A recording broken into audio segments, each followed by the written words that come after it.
सर्वप्रथम जय शिवराय सर्वांना. जय शिवराय. धर्मवीर छत्रपती संभाजी महाराज यांच्या बलिदान मास निमित्त आयोजित शिवपुत्र संभाजी या शोध प्रबंधरूपी पुस्तकाचे वाचन आपण गेल्या 20 दिवसापासून करत आहोत. 18 दिवसापासून करत आहोत. आजच्या आपल्या याचं 20वं पुष्प आहे आणि या 20व्या पुष्पाला अनुमोदन देण्यासाठी आपल्यात उपस्थित आहेत राकेशदादा महल्ले. राकेशदादा महल्ले यांचा हॉटेलिंगचा व्यवसाय आहे आणि सोबतच शिवकार्याशी म्हणजे शिवकार्याविषयी प्रचंड आत्मीयता आणि आपल्या स्वराज्य सेवा प्रतिष्ठानला नेहमीच त्यांचं सजळ सहकार्य असते आणि कधीही ज्या ज्या वेळेस आपल्याला गरज पडते दादांच्या मदतीची त्यावेळेस हक्कानं अगदी आम्ही दादांना हाक मारतो आणि दादा तेवढ्याच तळमळतेने आणि आत्मीयतेने आम्हाला मदत करतात. तरी मी आज दादांना विनंती करतो की आजच्या या सत्राचं अनुमोदन प्रारंभ करावं. राकेश दादा. जय शिवराय सर्वांना. जय शंभूराजे. आज स्वराज्य सेवा प्रतिष्ठान यांच्या मार्फत मला छत्रपती संभाजी महाराज बलिदान मासासाठी अनुमोदक म्हणून आमंत्रित केलं, त्याबद्दल सर्वप्रथम धन्यवाद आणि आभार देतो. आणि आपल्या या अनुमोदकासाठी सुरुवात करतो. बोलताना चुकी होईल त्याबद्दल प्रथम मी तुम्हाला माफी मागतोय. कारण की विषय असा आहे आज मला जो दिलेला आहे महाराजांबद्दल, छत्रपती संभाजी महाराजांबद्दल. मी शिवादादांना थोड्या वेळ आधी जाऊन भेटलो, पण बलिदान मास म्हटलं की माझ्या हातापायातून पूर्ण अशी ताकद गेल्यासारखी झालेली होती. मी दादांना म्हटलंय, दादा बोलतो खूप, महाराजांवर बोलतो मुख फुरले, धाकटे महाराजांचा जेव्हा विषय आला तेव्हा माझ्या अंगात ताकद नसल्यासारखी झाली होती. तर देश धर्म पर मिटने वाला शेर शिवा का छावा था, महापराक्रमी महाप्रतापी एक ही शंभू राजा था, एक ही शंभू राजा था. या वाक्यानीच आपल्या लक्षात येते की छत्रपती संभाजी महाराज काय होते, काय होऊन गेले. जो जगाच्या पाठीवरचा राजा आज छावा चित्रपटामधून जगविख्यात प्रसिद्ध होत आहे, हे आपल्यासाठी अभिमानाची गोष्ट आहे. आणि एका मराठमोळ्या व्यक्तीने महाराजांचं आत्मचरित्र 90 सेंटीमीटर पडद्यावर उतरवलं, ही फार मानाची गोष्ट आहे. महाराजांबद्दल बोलायचं म्हणजे आपण जे वाचन करतो, जे इतिहास वाचतो, इतिहास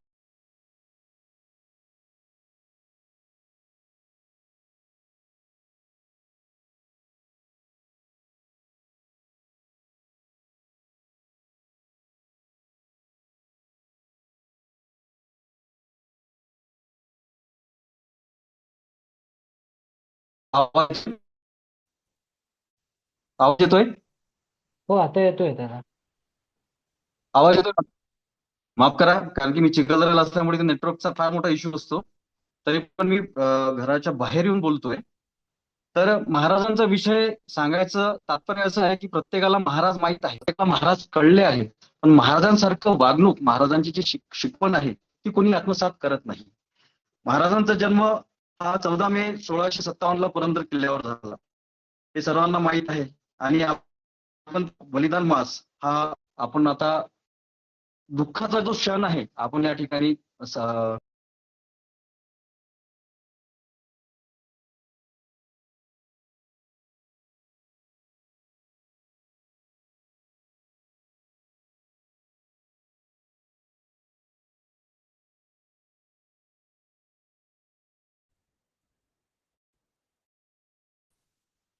हॅलो, आवाज येतोय दादा? हो, आता येतोय. हा. आणि महाराजांचा छत्रपती संभाजी महाराजांचा पूर्ण सांभाळ हा राजमाता जिजाऊ आईसाहेबांनी केला. लहानपणापासूनच महाराज बुद्धीने तल्लख, चातुर्य, साहसी, शस्त्र आणि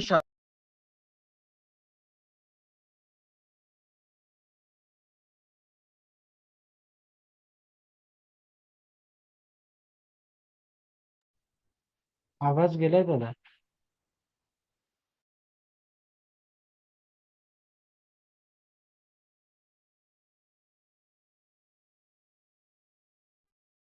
दादा आवाज येतोय? हो, प्रदीप दादा ब्रेक होत आहे आवाज दादा. येतोय? आवाज येतोय? हो, आता आवाज येत आहे. येतोय? आवाज येतोय?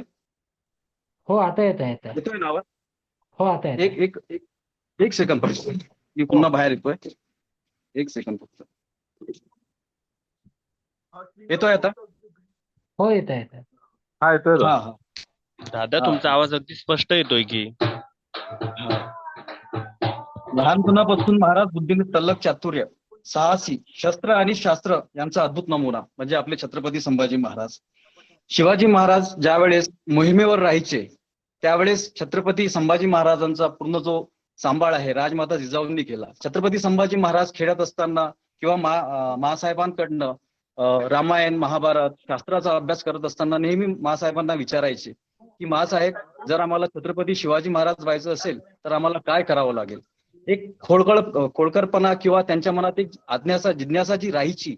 तर राजमाता जिजाऊ साहेब त्यांना एक साध्या आणि सरळ भाषेमध्ये उत्तर द्यायचे, शंभूबाळ, जर तुम्हाला छत्रपती शिवाजी महाराज जर व्हायचे असेल तर तुम्हाला शत्रूवरचं ध्यान आणि शस्त्रावरचं भान हे कधी विसरता कामा नये.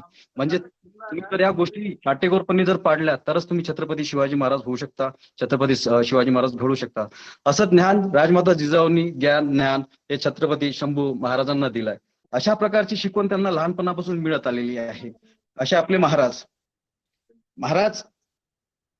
अधूनमधून संभाजी महाराज राजमातांना प्रश्न विचारायचे. असे बरेचसे खेळ चालायचे, अशा बऱ्याचशा गोष्टी चालायचे आणि हे सांगताना छत्रपती संभाजी महाराज आत्मसात करायचे. आणि असंच त्यांचं लहानपण समोर समोर समोर जात असताना त्यांची 5 मार्च 1666 रोजी आग्रा जाण्याची ही महाराजांसोबत जाण्याचं जो त्यांचं नियोजन झालं ते 1666 रोजी आग्र्याला निघण्यासाठी निघाले. आग्र्याची भेट जे औरंगजेबासोबत झाली छत्रपती शिवाजी महाराज आणि संभाजी महाराजांची ती 12 मे 1666 रोजी आग्र्याला झाली. आग्रा भेटीच्या वेळी संभाजी महाराज अवघे 9 वर्षाचे होते. मुघल साम्राज्यासमोर त्यांची जी घडामोडी राजकारण या लहान वयामध्येच त्यांच्यापर्यंत पोहोचवण्याचे काम हे उद्देश त्यांच्या छत्रपती शिवाजी महाराजांच्या मनात होते की बा आपला शंभू बाळ शत्रूंच्या घरात जाऊन त्यांचे आचार विचार कसे ग्रहण करतो या साऱ्या गोष्टींचा विचार त्यांनी करून छत्रपती शिवाजी महाराजांनी छत्रपती संभाजी महाराजांना त्यावेळेस त्यांना आग्र्याला नेलं होतं. 3 महिन्याचा प्रवास म्हणजे हा किती काटेकोर प्रवास ना. त्यावेळेस कुठल्या प्रकारचं विमान, कुठल्या प्रकारची गाडी, अशा प्रकारचं साधन नसतानाही त्यांचा हा प्रवास 3 महिने चाललेला प्रवास. 3 महिन्यानंतर ते आग्र्याला पोहोचतात. आताच्या याच्यामध्ये बघा आपण लगेच सेकंदामध्ये 1-2 तासामध्ये कुठे पोहोचतो. त्यावेळेस छत्रपती शंभू महाराज लहान असताना 9 वर्षाच्या वयात ते आग्र्याला गेले. राजदरबार एकदा औरंगजेबाच्या राजदरबारामध्ये महाराज फिरायचे. छत्रपती संभाजी महाराज फिरत असताना राजदरबारात ज्यावेळेस औरंगजेबाची आणि संभाजी महाराजांचं बोलणं सुरू होतं त्यावेळेस औरंगजेबाने म्हटलं की शंभू राजे, आप तो मल्ल युद्ध में बहुत तरबेज हो, तो हमारे यहाँ जो मल्ल है, हमारे राज्य में जो मल्ल है, आप उनसे एक एक हात कीजिए. तर त्यावेळेचा मान्यदारपणा, काटेकोरपणा, महाराजांच्या तीक्ष्ण कटाक्ष अशा बोलणीतून त्यांनी औरंगजेबाला उत्तर दिलं, हम आपके सल्तनत में तो आए हैं पर आपके सल्तनत में ऐसा कोई मल्ल नहीं है जो हमसे युद्ध करके हमको जीत पाए. म्हणजे त्यांचा हा कटाक्षपणा बघा किती लहानपणापासूनच असा आपला महाराजांचा छावा जो एका औरंगजेबाला ज्याला पातशहा म्हणायचे त्या पातशहासमोर डोळे वर करून बोलून सांगण्याचं जे धाडस होतं ते एका छावामध्येच होतं. छत्रपती शिवाजी महाराजांच्या मुलामध्येच होतं. हे असे आपले शंभूराजे. सांगायचं असं आहे छत्रपती संभाजी महाराज हे उत्तम संस्कृतचे जाणकार होते. संस्कृत त्यांना इत्तमभूत माहीत असायचे. महाराजांनी वयाच्या 14व्या वर्षी संस्कृतमध्ये बुधभूषण हा ग्रंथ लिहिला. महाराजांनी नखशिख, नायिकाभेद, 7 शतक हे ग्रंथ लिहिले. म्हणजे त्यांची बुद्धीची विचारसरणी बघा, बुद्धी किती तल्लख त्यांची. वयाच्या 14व्या वर्षी, वयाच्या 9व्या वर्षी त्यांना आग्रा भेटीला जावं लागलं. असे बरेचसे त्यामध्ये इन्सिडेंट झाले जे प्रत्येकाला माहीत आहे.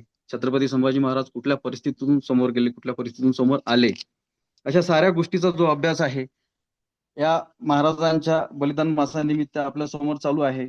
संभाजी महाराजांनी बरेचसे युद्ध लढले. असे सांगतात की 120 पेक्षा जास्त लढाया महाराजांनी लढल्या, त्या यशस्वीपणे पार पडल्या. अशा बऱ्याचशा गोष्टीचा जर विचार केला तर महाराजांचा जो विषय आहे कमी वेळामध्ये न सांगणारा, न समजणारा विषय आहे. जर साधा विषय जरी पाहिला आपण तर महाराजांचे असे बरेचशा मोहिमा आहे, ज्या मोहिमामध्ये जंजिराची मोहीम फार महत्वाची होती. जंजिराची जी मोहीम होती हा अभेद किल्ला, न जिंकता येणारा किल्ला. महाराजांनी याची व्यूहरचना किती सुंदर प्रकारे केली. आपल्याच एका सरदाराला आपल्याचपासून फितुरी करून त्याला जंजिरा किल्ल्यावर पाठवलं. त्यांचं नाव कोंडाजी फर्जंद, जे 60 मावळ्यांनिशी पन्हाळा गड जिंकू शकतात अशाच व्यक्तीची त्यांनी निवड केली आणि कोंडाजी फर्जंद यांना आपल्या 12 लोकांसोबत त्यांना तिथे जंजिराला पाठवलं. कोंडाजी फर्जंद तो संभाजी असे फितूर झाले असं सांगून कबल राज्यामध्ये चालायचं की कोंडाजी फर्जंद महाराजांना फितूर झाले आणि ते जंजिराला जाऊन सिद्धीला मिळाले. या भेटीच्या वेळेस कारस्थान करताना बऱ्याचशा अशा गोष्टी घडल्या की मुरुड जंजिरा आक्रमण, ज्याप्रमाणे प्रभू चंद्राने लंकेवर स्वारी करण्याचा रामसेतू बांधला, त्याचप्रमाणे उसळत्या सागरामध्ये 800 मीटरचा सेतू संभाजी महाराजांनी त्यावेळेस बांधला. जंजिरा नेस्तनाबूत करण्यासाठी बऱ्याचशा अशा गोष्टी केल्या. जंजिरा किल्ला हबशी सिद्धी बंधूच्या ताब्यात होता. या साऱ्या गोष्टी असतानाही बराचसा वेळ त्यांनी तिथे कोंडाजी फर्जंद यांनी व्यतीत केला आणि आपल्या कार्याला कशा प्रकारची चालना मिळेल व जंजिरा कसा आपल्या स्वराज्यात येईल. कारण की औरंगजेबाला माहित आहे, जर समुद्र किनारा छत्रपती संभाजी महाराजांच्या हातामध्ये आला तर तो अभेद राहील, त्यांना कोणी जिंकू शकणार नाही. अशा बऱ्याचशा गोष्टी त्या जंजिरेवर सिद्धीचं आक्रमण ठरण्याचे ठरले. पण त्यांना माहिती होते जंजिरा सरळ लढाई जिंकणे अवघड आहे, कारण खवळलेला समुद्र जंजिरापर्यंत कुणालाच मदत कुठल्या गोष्टीची पोहोचू शकत नव्हती. याच बेतासाठी त्यांनी कोंडाजी फर्जंदना बोलावणे धाडले. 40-50 मावळे घेऊन निघाले. त्यानंतर अशा बऱ्याचशा गोष्टी तिथे घडल्या. दिवस ठरला, सुरुंग पेरले गेले. आता जंजिरा किल्ल्याचं सुरुंग बारूद गोळ्यांनी फोडायचं. या अशा धाडसी वृत्तीच्या गोष्टी करून बस दिवस ठरला होता. पण मराठाचा डाव, कोंडाजी फर्जंदचा डाव सिद्धीला कळला आणि हे सगळ्यात मोठी दुःखद गोष्ट होती की जेव्हा त्यांना तो डाव कळला तर त्यांना प्रत्येकाचं शिरछेद करण्यात आलं. आणि ज्यावेळेस एक मावळा समुद्रात उडी टाकून जेव्हा पोहून येतो आणि महाराजांपर्यंत पोहोचतो, तर आपलेच सैनिक त्यांना म्हणतात ते फितुरा, यांना सोडू नका महाराज. पण महाराज त्यावेळेस सांगतात की ही जे फितुरी केली नाही, हे स्वराज्यात जंजिरा किल्ला आपल्यापर्यंत पोहोचवण्यासाठी या कोंडाजी फर्जंदनं आपल्या जीवाची आहुती दिली आणि ते कामी पडले.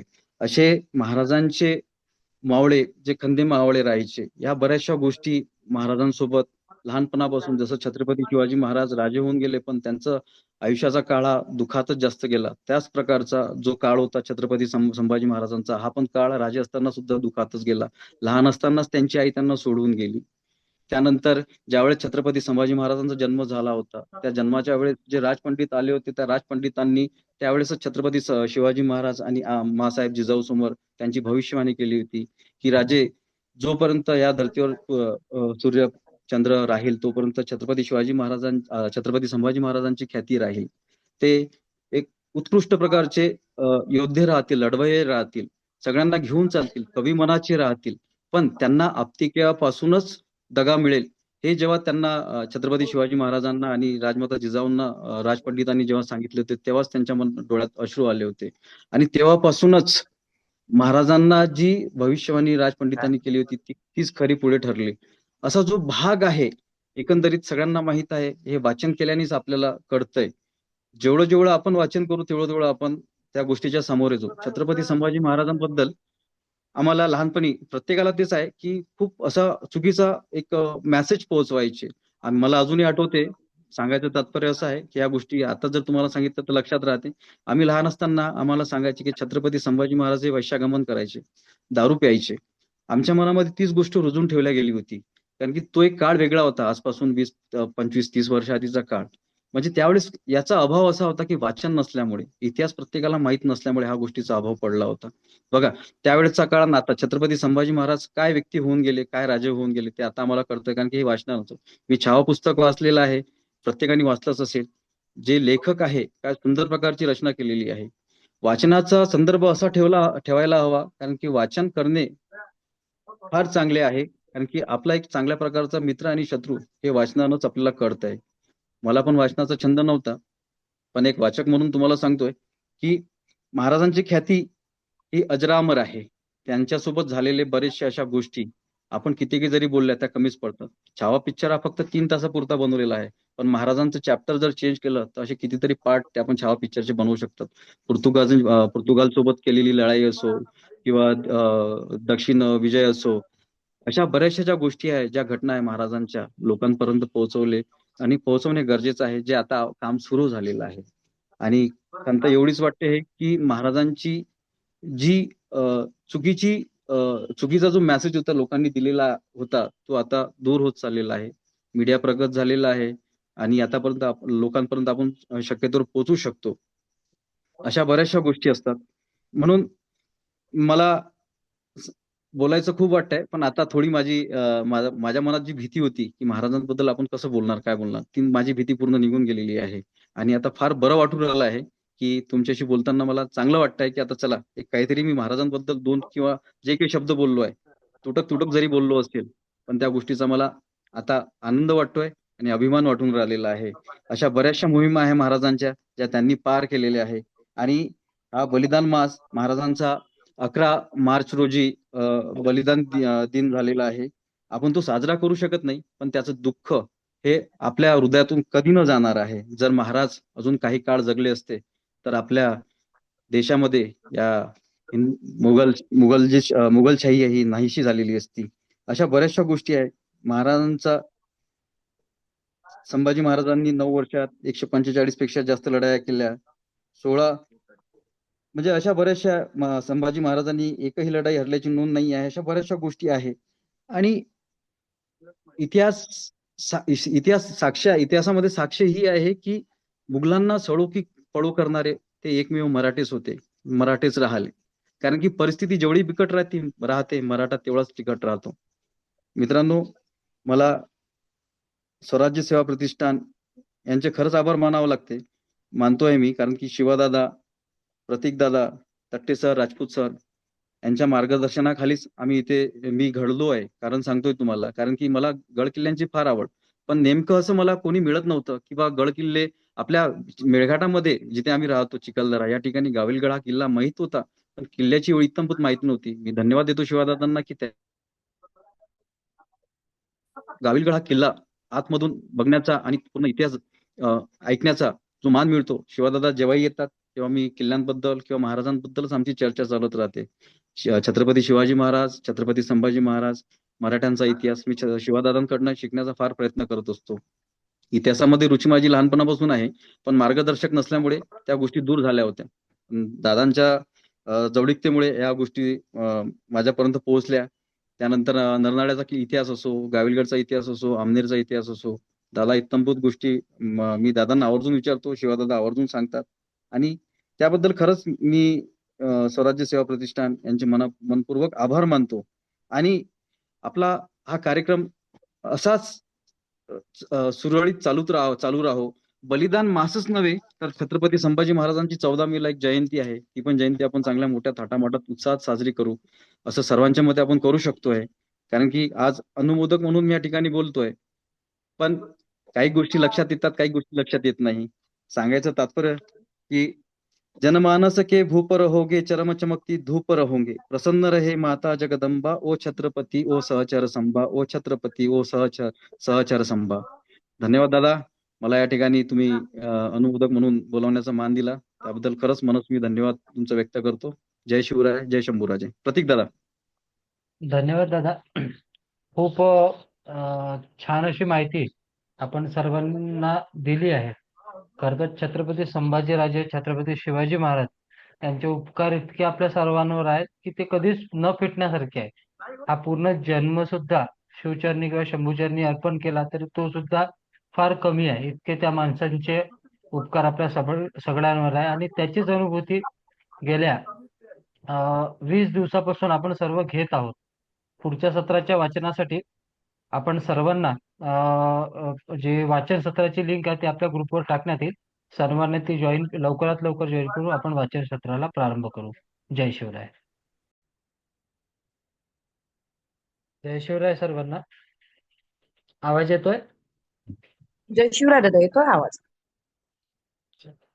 तर कालच्या सत्रापर्यंत आपण महाराजांचे विविध मॅनेजमेंट कसे होते, महाराजांची राज्य व्यवस्था कशी होती, अष्टप्रधान व्यवस्था कशी होती, सैनिकी व्यवस्था कशी होती, मुलकी व्यवस्था कशी होती. तर या सर्व व्यवस्थेबाबत काल आपण अ, या कालच्या आपल्या सत्रात बघितलं. आजचा जो विषय आहे तो खऱ्या अर्थानं म्हणजे आपल्यापैकी भरपूर लोक वाचक असतील, अभ्यासक असतील, तर त्यामुळं एक जो हे असतो म्हणजे भरपूर लोक संभाजीराजेंच्या धर्माभिमानी आणि या सगळ्या गोष्टीवर प्रश्नचिन्ह उभे करतात. तर आधीच मी सांगितलं होतं की हे जे पुस्तक आज आपण वाचायला घेतलेलं आहे, हा डॉक्टर कमल गोखले यांच्या PhD चा थेसिस आहे. त्यामुळे या पुस्तकात तुम्ही कुठलाही पॅरेग्राफ घ्या, त्या पॅरेग्राफला दिलेलं रेफरन्स त्याच्या खाली आहे. कुठल्या तरी संदर्भाशिवाय यात कुठलीच गोष्ट मांडलेली नाही. तर त्यामुळं आजचं जे प्रकरण आहे संभाजीराजेंचे धार्मिक धोरण, तर त्याची सुरुवात आपण आज करणार आहोत.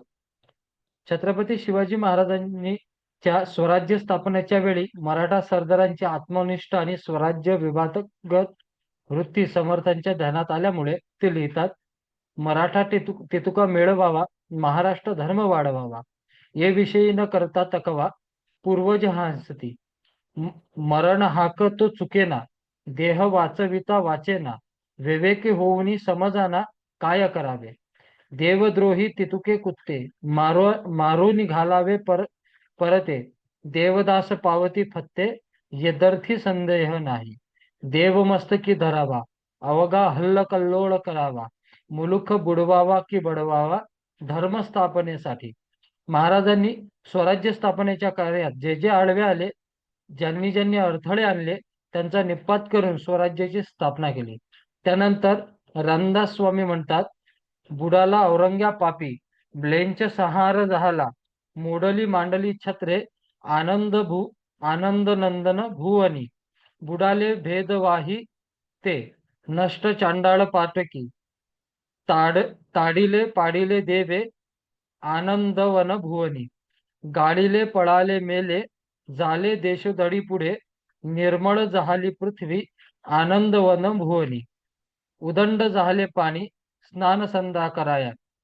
महाराजांनी स्वराज्य स्थापना केली याचा रामदासांना आनंद झाल्यावर त्यांनी असे लिहिले, असले तरी प्रत्यक्ष औरंगजेब बुडाला नव्हता. तो स्वसामर्थ्याने स्वराज्य नष्ट करण्यासाठी दक्षिणेत आला. संभाजीराजांनी त्याला त्याला स्वरक्षण करता करता महाराष्ट्र धर्म वाढवण्याचे काम करावयास अवसर आणि संधी कधीच मिळाली नाही. स्वराज्य रक्षणात बहुतेक शक्ती खर्च होत असली तरी त्यांनी धार्मिक विषयाकडे दुर्लक्ष केले नाही. बखरकरांना संभाजीराजांच्या धार्मिक कामगिरीबद्दल आणि त्यांनी असलेल्या संत महात्म्याच्या आधाराविषयी ज्ञान होतेच. संभाजीराजांनी शाक्त पंथाचा स्वीकार केला होता असे लिहितात.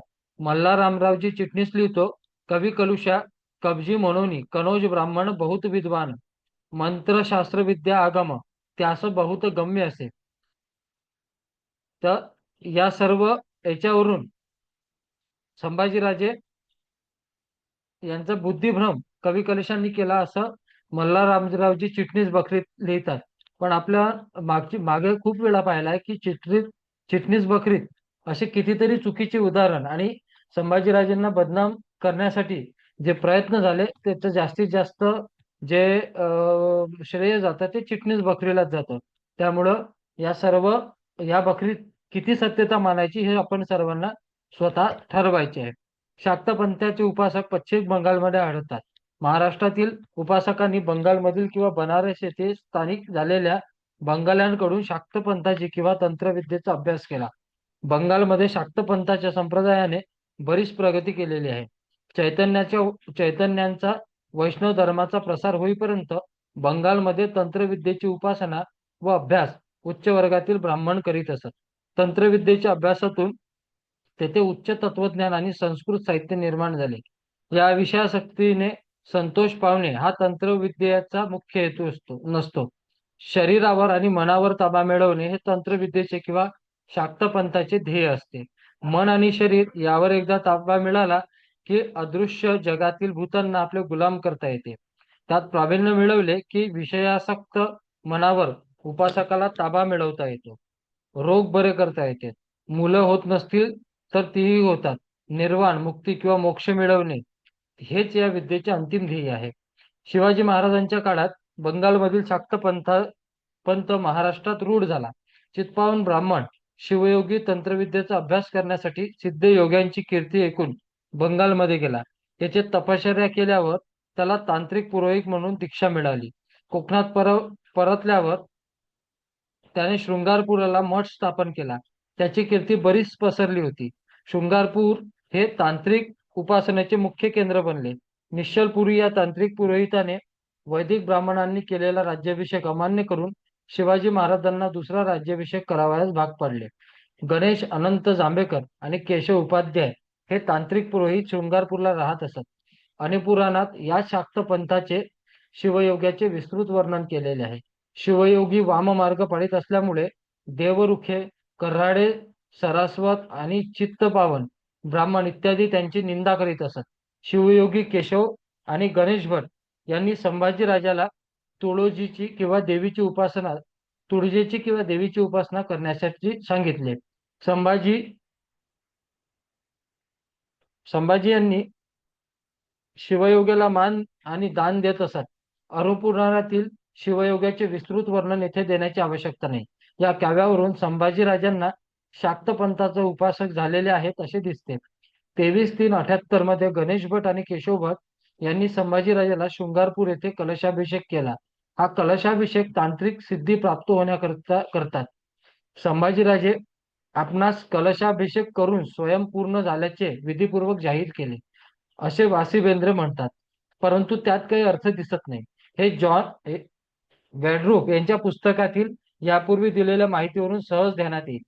चिटणीस बकरीत केलेले शाक्त पंथ, संभाजी आणि कवी कलश यांचे वर्णन अतिशयोक्तीचे आणि एकांगी वाटते.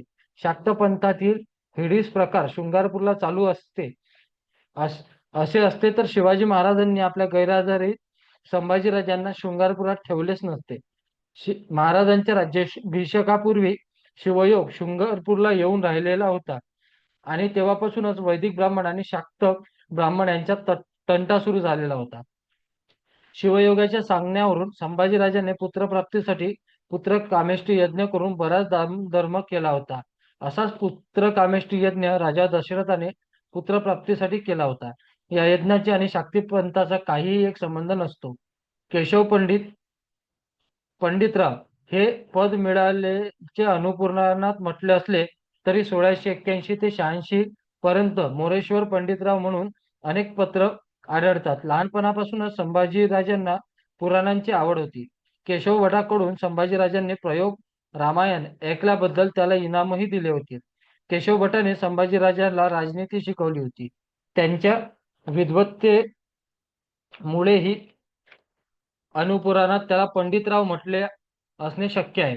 केशव पंडितांनी आपल्या राजारामचरितम या काव्यात सकल शास्त्र विशारशीर आणि धर्मज्ञ शास्त्र कोविंद असे संभाजीराजांचे वर्णन केलेले आहे.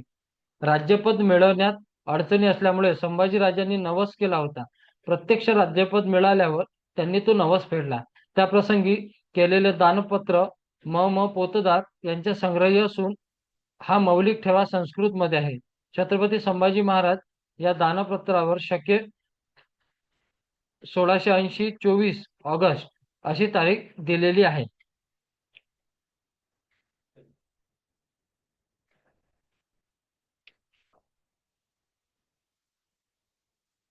संभाजीराजांचे हिंदी काव्य.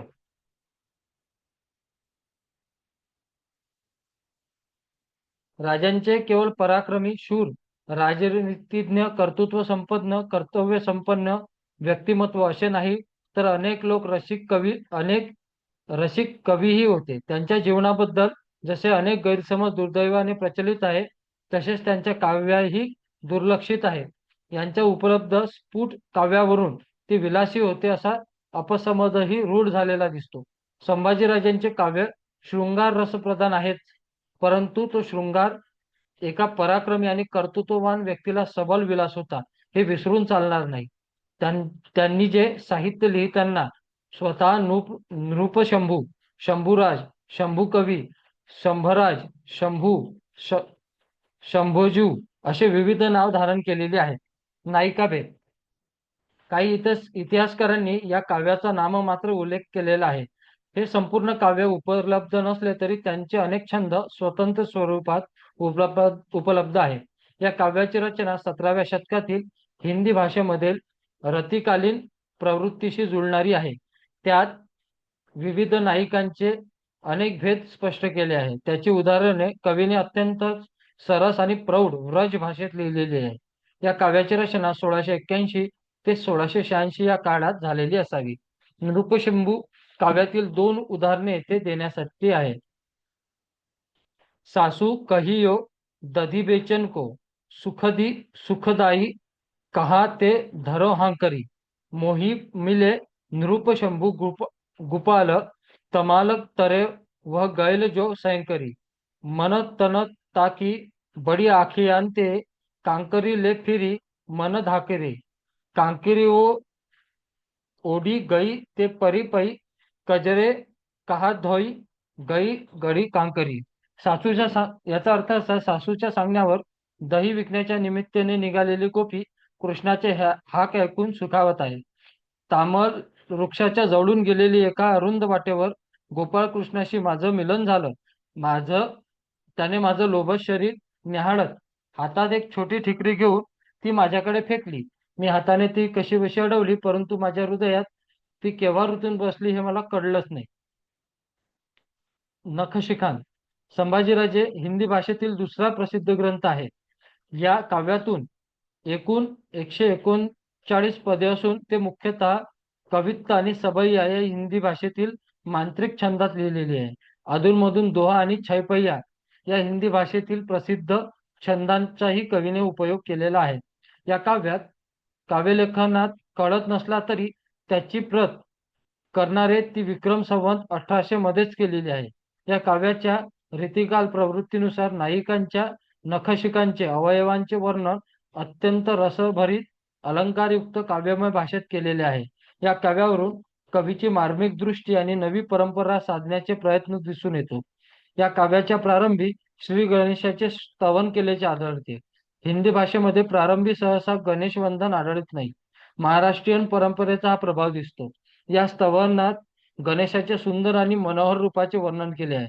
गणेशाच्या दर्शनाने सर्व प्रकारची पापे नष्ट होऊन अज्ञानी माणसाला सुद्धा गुणश्रवणाने ज्ञान प्राप्त होऊ शकते असे म्हटलेले आहे. कवीने सरस्वतीचे वर्णन याच पद्धतीने केलेले आहे.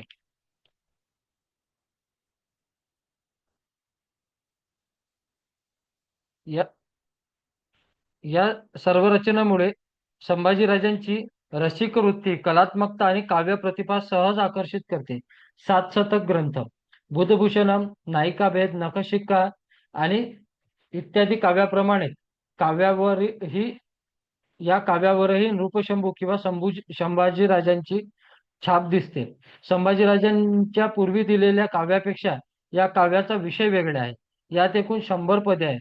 पहिल्या 7 पदात राम आणि सीता यांची स्तुती आहे. सीतेचे चरण आणि नखरूप कमल यांना वंदन करून 7 शतक संतांच्या हितासाठी रचलेले असे कवी म्हणतो. कवी सांगतो, माझे मन भ्रमराप्रमाणे आहे. चित्रकूटाच्या शिलेवर उमटलेल्या कमळातून शंभूराजा भ्रमराप्रमाणे रस गोळा करतात. संभाजीराजांनी हे सुंदर काव्य अखेरच्या काळात म्हणजे 1687 ते 88 च्या सुमारास लिहावयास सुरुवात करून मृत्यूपूर्वी थोडे दिवस आधी पूर्ण केले असावे. त्यात कवीच्या जीवनाचे मर्म दिसून येते. त्यात प्रकट झालेल्या विचारांवरून संभाजीराजांच्या उत्तर चरित्रावर प्रकाश पडतो. तसेच मृत्यूला हसत तोंड देणाऱ्या राजांच्या जीवनाचे रहस्य उलगडू शकते. त्यामुळे या काव्याला ऐतिहासिक दृष्टीनेही तेवढे महत्व आहे. या काव्यात व्यक्त झालेले संभाजीराजे धार्मिक, आध्यात्मिक आणि वैराग्यापर विचार पाहिले तर त्यावरूनही काही तर्क करता येतो. लहानपणी आई मरण पावल्यामुळे तो मातृसुखाला वंचित झाला. वयाच्या 14व्या वर्षी त्याला पित्याबरोबर आग्र्याचा प्रवास करावा लागला.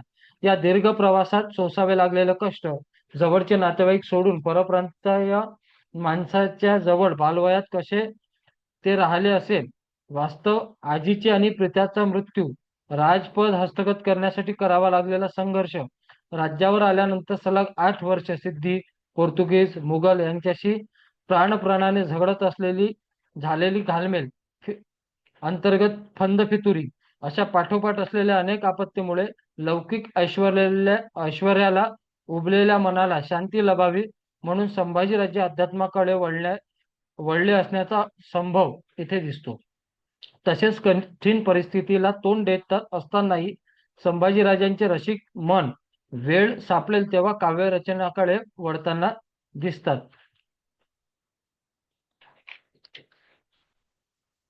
छत्र, चामार, हत्ती, घोडे इत्यादी वैभव असूनही शंभूराजांचे मन त्यात रमत नसे. वस्त्र, विभूषण त्यांना व्यर्थ वाटतात. राजे म्हणतात, लोकनिंदा सुखी मानून मी सहन करतो. हे परमात्मा, लोक तुला दोष देतात, पण मी तुझ्यावर मुग्ध आहे. मला तुझी इच्छा शिरसवंदी आहे. महिपाल शंभू म्हणतो, हे गोपाळा, मी तुझ्या भजनात तल्लीन राहू इच्छितो. या काव्यात काही ठिकाणी भगवंताच्या स्वरूपाची चर्चा केलेली आहे. त्यात अनेक पौराणिक संदर्भ आहेत. गजेंद्र मोक्ष, प्रल्हाद, ध्रुव, सुदाम, नामदेव यांची उदाहरणे त्यात वारंवार प्रार्थना केलेली दिसते. संभाजीराजांना संगमेश्वरच्या मुक्कामात शत्रूंनी पकडले तेव्हा त्याच काळात त्यांनी खालील पंक्ती रचलेल्या दिसतात. शंभराज कहे मेरी पति तुअ हात रहे, मेरे मन इहे तुम बिन लगाव्या तीर आहे. माझी पत तुझ्याच हातात आहे. माझ्या जीवाची नौका तुझ्या वाजून कोण पार करणार? ती पैलतीरावर कोण नेणार? तरुणपणात परमेश्वराची भक्ती न केल्याबद्दल संभाजीराजाने 1-2 ठिकाणी पश्चाताप व्यक्त केला आहे. अति प्रबल घेरे रहे आठो जाम मोही, दीनबंधु अब क्यों न लगत पुकार रही, सबही संकट नेवाई एक कोर ताके, तब जानू हो जू जब मो मन निहार हो, जो भांति हरिन कसापी को विदार्यो उर, तौन भांति कब मेरे दूष को विदार हो. मी अष्टप्रहर संकटाने घेरलेला आहे. अशा वेळी मी तुझी आठवण करू तर कोणाची करू? सर्व संकटांना तू दूर करून माझ्याकडे पोहोचशील तेव्हाच तुझी माझ्यावर कृपा आहे असं मला वाटेल. नृसिंहाने ज्याप्रमाणे हिरण्यकशिपूचे पोट फाडले त्याप्रमाणे तू माझ्या दुःखाचे विदारण केव्हा दूर करणार आहेस? शंभू महाराज पुढे म्हणतात, संभ कहे सुनी दीन दयालो, मेरी हसी भय तेरी हसी है. हे दीनदयाळा, माझ्यावर हास्य आले तर ते तुझे हास्य नाही का? मृत्यूपूर्वी काही संकेत संभाजीराजांनी या सातसकत काव्यात दिलेले आहेत. त्यांच्यात जे परिवर्तन झाले ते पूर्वी झाले असते तर चांगले झाले असते असे मत व्यक्त केलेले आहे. लहानपणी मी कल्पनेच्या दुनियेत रंगून गेलो. तरुणपणी मी युवतीच्या प्रेमात बुडालो. आता हे सारे रंग फिके होऊ लागले आहे. अनेक रंगात रंगलेले माझे मन आता सावळ्या कृष्णाच्या रंगात रंगलेले आहे. मृत्यूला समोर जाताना अत्यंत हालापेष्टा सोसावे लागत असतानाही या प्रवृत्तीमुळे राजे स्थितप्रज्ञ राहू शकलेले दिसतात. शंका कुशंका काही विद्वानांना हे काव्य संभाजीराजांनी रचलेले असावे असे वाटत नाही. संभाजीराजे आणि कवी कलश यांच्या काव्यात साम्य आढळत असल्याने ती रचना कवी कलश यांनीच केलेली असावी असा समज उत्पन्न होतो.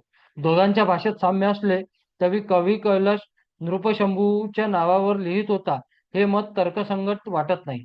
ब्रज भाषेत एकच विषयावर लिहिलेल्या भिन्न व्यक्तींच्या छंदात असे साम्य पुष्कळ ठिकाणी आढळते.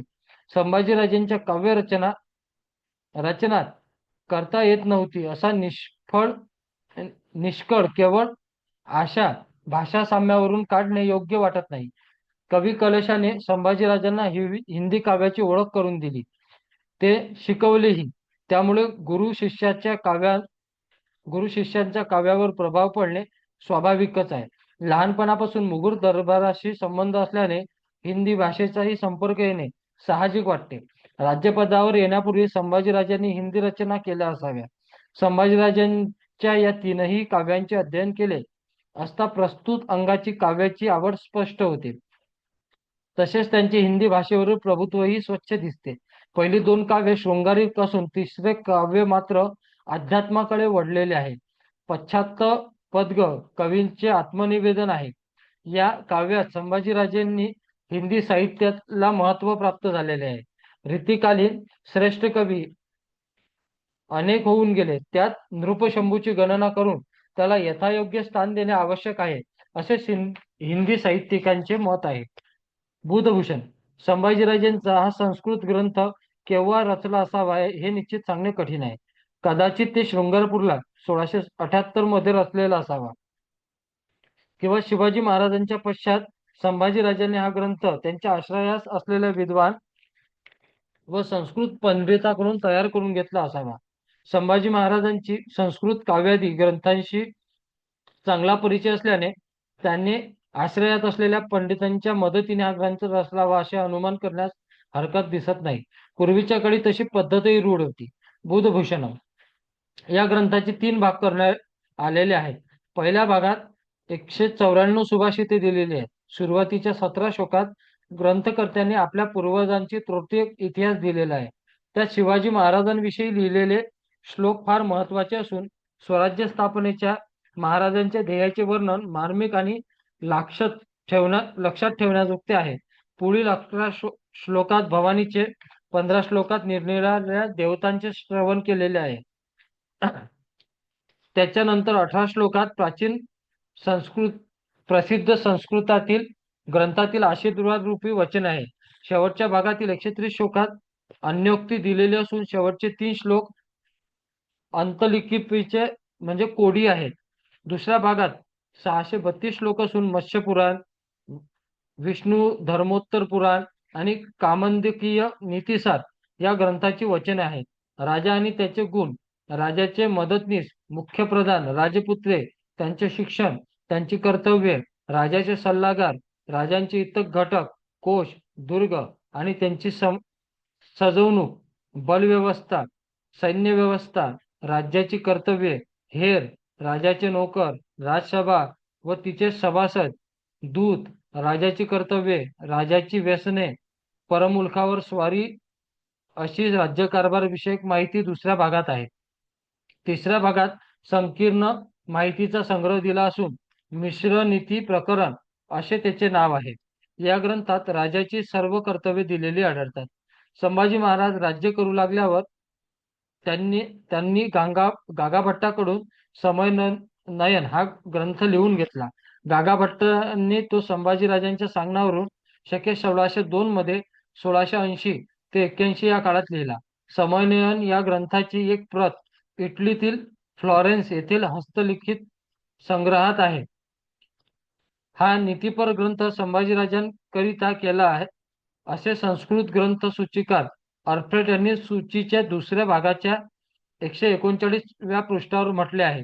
तो म्हणतो, हा ग्रंथ छत्रपतींच्या निधनानंतर लवकरच लिहिण्यात आला. तो नीतिपर असून संभाजीराजांकरिता लिहिलेला असल्यामुळे उपलब्ध झाल्यास पितापुत्रांच्या चरित्रावर बराच नवा प्रकाश पडेल, असे मत वरील आधारावर शिवचरित्र प्रदीप या पुस्तकात श्री सम दिवेकर यांनी व्यक्त केले आहे. परंतु प्रत्यक्षात सूची संग्रहाच्या दुसऱ्या भागात पृष्ठ 166 वर समयनयन हा ग्रंथ धर्मशास्त्रावर आहे असे ऑल्फ्रेड नमूद करतात. या ग्रंथाच्या तिसऱ्या प्रतीचा उल्लेख हरप्रसाद शास्त्री यांनी केलेल्या संस्कृत हस्तलिखिताच्या सूची संग्रहात केलेला आहे. ही प्रत अपूर्ण असून त्यात केवळ लेखकाचे नाव आढळत नाही. भांडारकर प्राच्यविद्या संशोधन मंदिराच्या लिमये संग्रहात या ग्रंथाची प्रत डॉक्टर प्र. कृ. गोडे यांना आढळली. ती संपूर्ण आहे. ती 14 पानांची असून प्रत्येक पृष्ठ 12x4 मापाचे असून त्यावर प्रत्येकी 10 ओळी आणि सुमारे 50 शब्द आहेत. यात एकूण 268 श्लोक आहेत. ते धर्मशास्त्रावर असून त्यात धार्मिक समारंभासाठी आणि सणांसाठी ज्योतिषशास्त्रीय दृष्टीने मुहूर्ताची माहिती दिलेली आहे.